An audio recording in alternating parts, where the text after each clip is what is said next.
Money has a way of revealing people's true nature. In my family's case, it took exactly $47 million to show me who my parents really were. My name is Sophia Barrett, and until this morning, I was the family disappointment. The daughter who chose humanitarian work over the family business. The failure who spent her inheritance on building schools in developing countries instead of investing in luxury real estate, like my perfect younger brother, James. The massive oak doors of Harrison and Associates law firm felt heavier than usual as I walked into the conference room for what my parents had called an emergency family meeting. The message had been clear: attendance mandatory, no excuses. I knew what this was about. Grandpa Walter had passed away 3 weeks ago, leaving behind a business empire worth nearly $50 million. The Barrett Construction Company had been his life's work, built from nothing into one of the largest development firms on the East Coast. My parents, dressed in matching black, as if still in mourning, though I'd never seen them shed a real tear for Grandpa, sat at the head of the conference table. James lounged in an expensive suit, scrolling through his phone with affected boredom. "You're late," Mom said sharply, though I was 5 minutes early. "Traffic," I replied simply, taking my seat. Mr. Harrison, Grandpa's personal lawyer for 30 years, sat quietly at the other end of the table, a thick folder in front of him. Something in his expression made me pause. Was that a hint of satisfaction in his eyes? "Let's get this over with," Dad began, straightening his tie. "We all know why we're here. Dad's estate needs to be properly distributed to ensure the company's future success." James finally looked up from his phone. "Shouldn't take long. The company shares go to me, obviously. I'm the only one who's shown any business sense." I thought about the 3 failed ventures he'd launched with Grandpa's money, each one more disastrous than the last. But saying that would only start another argument about my own choices. "Exactly," Mom agreed, patting James's hand. "We need someone who understands the value of money, not someone who throws it away on charity." She spat the last word like it was poison. The memory of our last family dinner flooded back. I'd just returned from opening our 10th school in Rwanda, excited to share the photos of smiling children with their first books. Mom had walked out of the room. Dad had called it a waste of good money. "Which brings us to the point of this meeting," Dad continued. "Your grandfather's estate needs to go to someone who will preserve his legacy, someone who understands business." I sat quietly, wondering what Grandpa would think of this conversation. He'd never said much about my humanitarian work, but I remembered the small smile he'd get whenever I showed him pictures of our projects. "Failures don't deserve inheritance," Dad declared, his voice firm. Mom nodded in agreement, her perfectly manicured nails drumming on the table. Mr. Harrison cleared his throat. For the first time, I noticed he was holding back a smile. "Actually," he said, opening the folder, "the trust fund is in your daughter's name." The silence that followed was absolute. James's phone slipped from his hands, clattering on the expensive mahogany table. "That's impossible," Dad spluttered. "There must be some mistake." "No mistake," Mr. Harrison replied, pulling out a document. "Walter Barrett amended his will 6 months ago. The entire trust fund, including controlling interest in Barrett Construction, is legally transferred to Sophia Barrett." Mom's face had gone pale. James looked like he might be sick. But she'll destroy the company," Dad protested. "She knows nothing about business." Mr. Harrison pulled out another document. Actually, Mr. Barrett specifically cited Sophia's business acumen as a reason for his decision. "Would you like me to read his letter of explanation?" Without waiting for an answer, he began to read. To my family, if you're hearing this, then the truth I've kept hidden for 5 years is finally coming out. While you all dismissed Sophia's humanitarian work as a waste of money, I was watching as she built an international organization from scratch. Watching as she managed budgets, negotiated with governments, and created sustainable programs that will last generations. What you saw as charity, I saw as the most impressive business achievement in our family's history. Did you know that Sophia's Education Foundation now operates in 12 countries? That it has a higher success rate and lower overhead than any similar organization? That she turned her initial inheritance of $2 million into a $30 million operation through strategic partnerships and brilliant management? No, you didn't know, because you were too busy counting James's real estate failures and calling them learning experiences to notice real success. So yes, I'm leaving everything to my granddaughter. Not because she needs it. She's already proved she can build something meaningful on her own. I'm leaving it to her because she's the only one who understands what I built this company for. It was never about the money. It was about building something that makes the world better. Sophia understood that. The rest of you never did. Mr. Harrison looked up from the letter. Mom had her head in her hands. Dad's face had turned an interesting shade of purple. James was frantically texting, probably to his broker, trying to salvage his latest failing investment. But I sat there, remembering the last time I'd seen Grandpa. He'd visited one of our schools in Ethiopia, watching as children learned to read in a building that bore the Barrett name. Good business, he'd said quietly, builds more than just profits. I hadn't understood then, but I did now. Mr. Harrison pulled out more documents, transfer papers, board appointments, legal authorizations. But I was barely listening. I was thinking about the Barrett Construction Company's vast resources, its international connections, its potential to do more than just build luxury condos. I was thinking about schools, hospitals, sustainable housing projects. I was thinking about good business. And for the first time in years, I smiled at a family meeting. The next morning, I arrived at Barrett Construction's headquarters before sunrise. The security guard did a double take as I used Grandpa's old key card, now mine, to access the executive elevator. "Welcome, Ms. Barrett," he stammered, clearly having received the memo about the company's new owner. Grandpa's office, my office now, was exactly as he left it. Floor-to-ceiling windows overlooked the city he'd helped build. Awards and photographs lined the walls, telling the story of Barrett Construction's 50-year history. But there was one photo that caught my eye. Hidden behind the more prominent displays was a small frame showing a much younger Grandpa standing in front of a modest schoolhouse.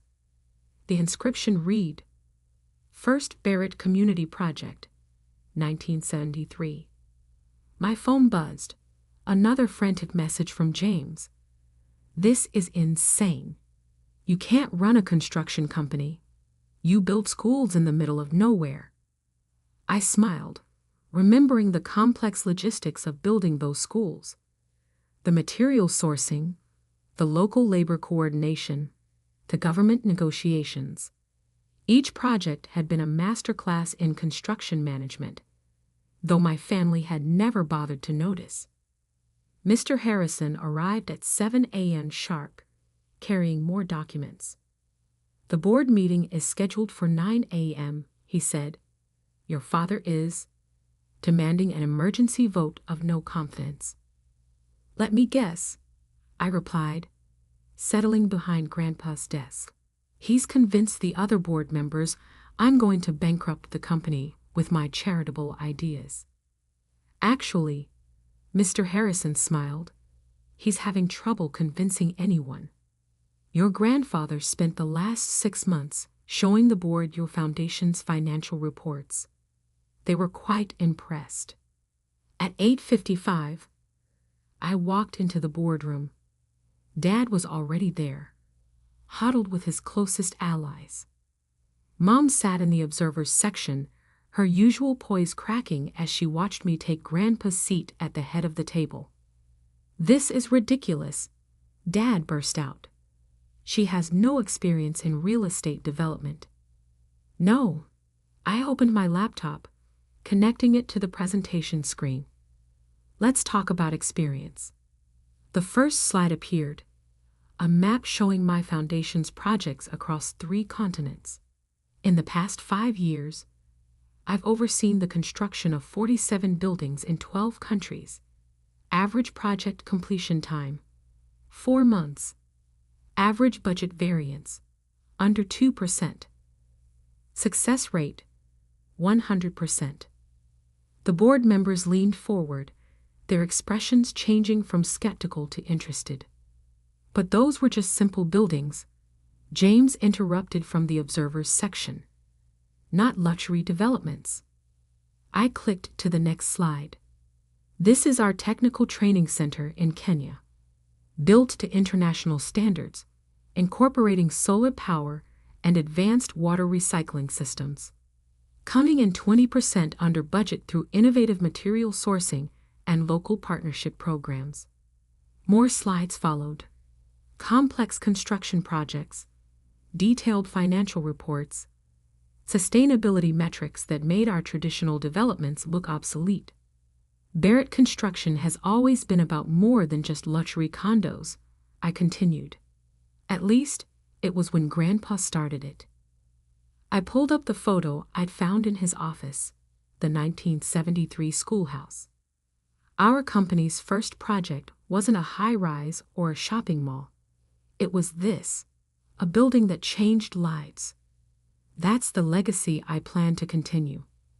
The board sat silently, absorbing my words. Dad looked like he might explode. "But profits," he began, "will increase." I cut in. "Sustainable construction is a $400 billion market. Green building contracts have tripled in the last decade. While we've been building the same luxury condos, our competitors have been innovating." I pulled up one final slide, my 5-year plan for Barrett Construction. Traditional luxury projects balanced with sustainable development, international expansion through my foundation's established networks, government contracts for infrastructure projects. The numbers spoke for themselves. The projected revenue was double our current trajectory. "Your grandfather showed us some of this," one board member said quietly. He was quite proud. Mom stood up suddenly.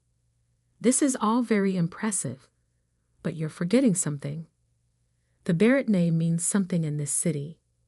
We have a reputation to maintain." "Yes," I agreed.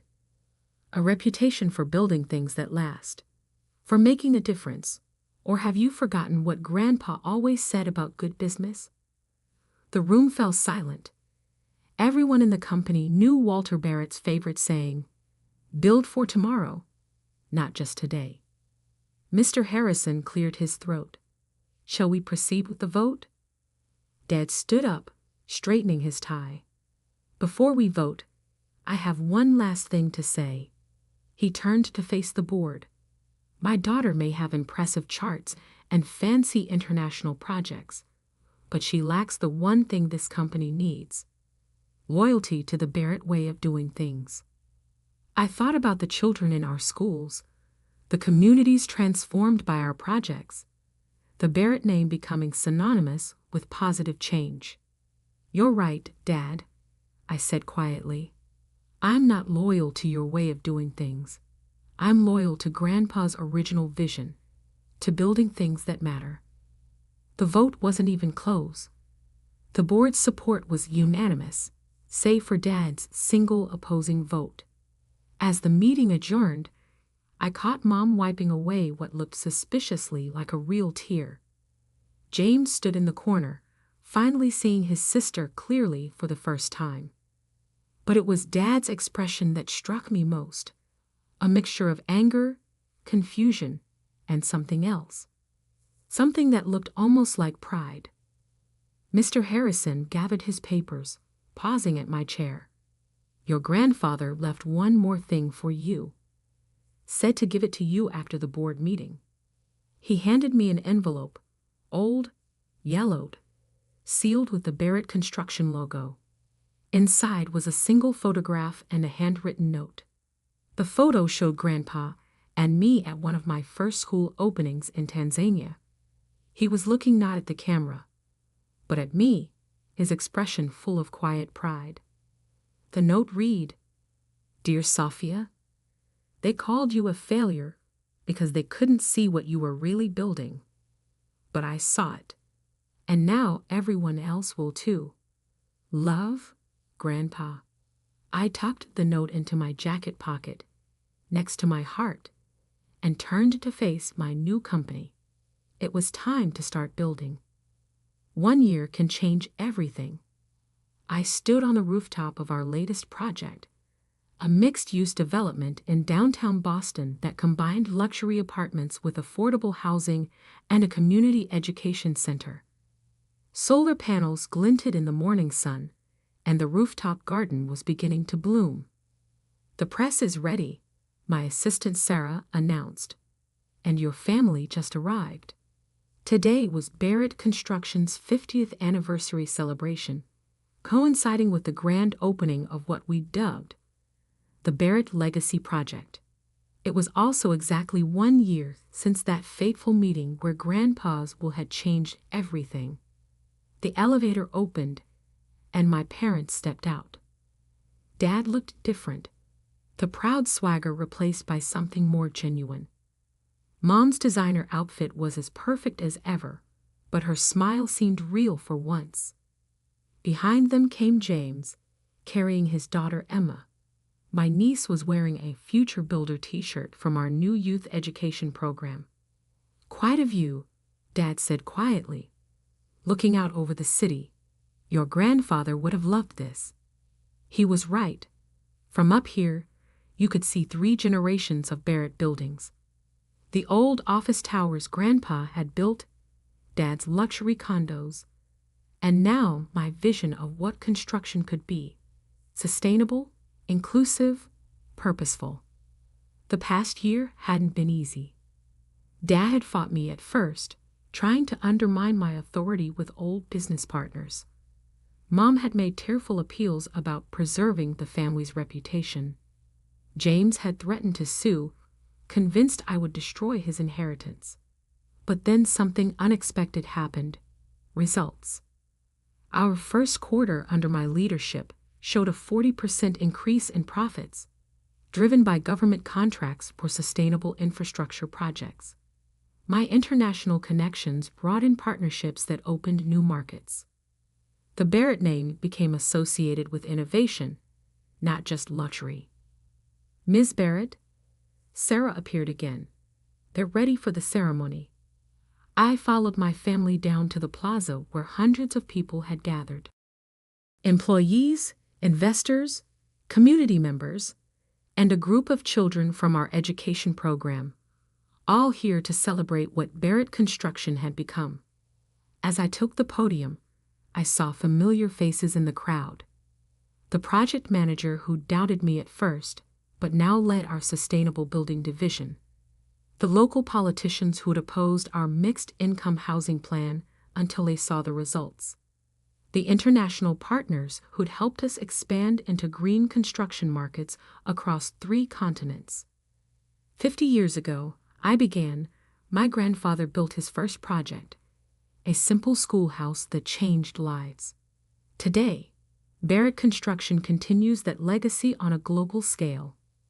I gestured to the building behind me.